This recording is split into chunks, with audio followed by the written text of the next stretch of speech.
As a parenting coach, I'm often approached with questions about discipline.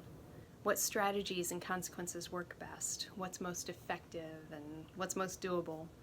Those are really important considerations, but I want to encourage you to first consider a few aspects of your particular context. Number one, think about what you want your home, your family dynamics to be like or to feel like. And I'll talk a little bit more about that in a few minutes. And then the second step is to identify what might be getting in the way right now of your family experiencing that atmosphere.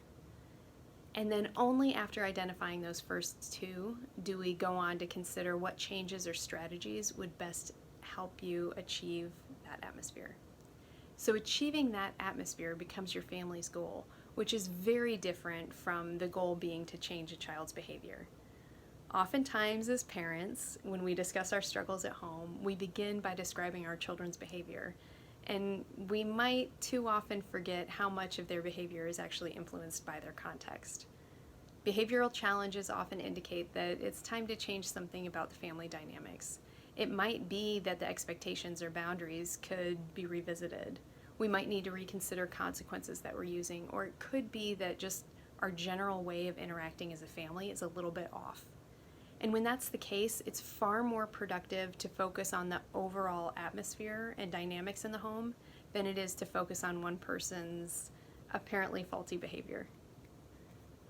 Once you establish that the family's shared goal is achieving that desired atmosphere, then we can start to talk about what each person can do to help cultivate and maintain that atmosphere. And that includes, but is not limited to, the discipline that you use with your children. I'm going to share with you an exercise that I've done with many families who've found it helpful. It's an exercise to help you and maybe your family as a whole identify what it is that you desire for that family context. I'm going to pull out some toys, and you are welcome to do the same with your kids. I would encourage you to watch the video, get a feel for how you want to do it, and then pull out some arts and crafts or toys and see if you can make a visual depiction of this, just like I'm going to, and talk about it as a family, because it can be a really, really pivotal experience.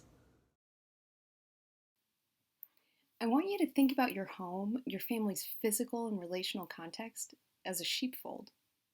This is the space in which your children are being raised and cared for, the space in which they mature and they grow under your guidance and your influence.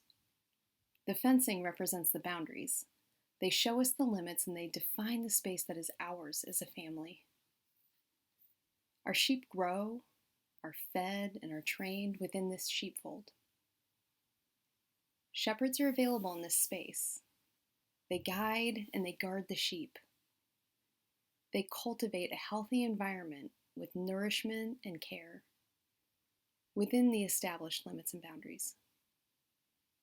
Shepherds have tools, a rod and a staff, that are used with intention and with purpose. They fend off predators, protecting the sheep from harmful and unwelcome intruders. They're also used to guide the sheep in the way that they are to go, often to literally steer the sheep in the right direction. This is done with gentleness and with care, not with aggression or harm.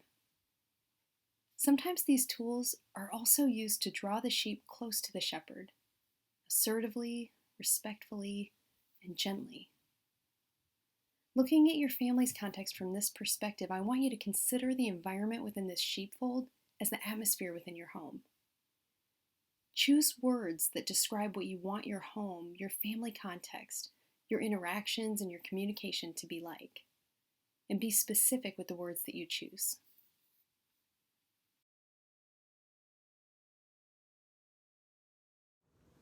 As parents, we often focus on establishing and enforcing the boundaries while overlooking what we want the experience within the sheepfold to be like.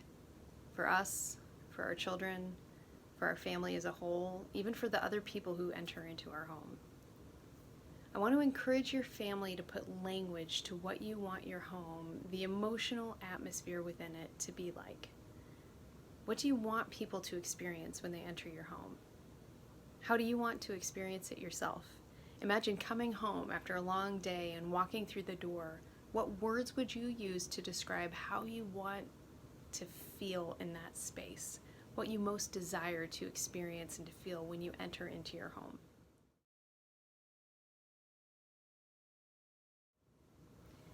Once you have put language to what you want that emotional atmosphere to feel like within your home, it's time to step back and examine the reality of what it is right now.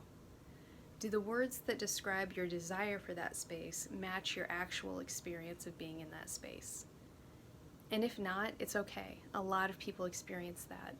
That's an indication to us that something needs to change.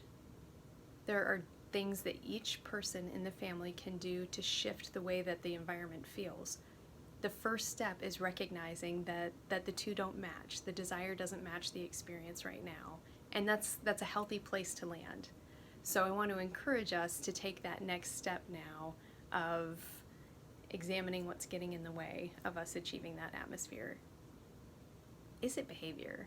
Is it expectations?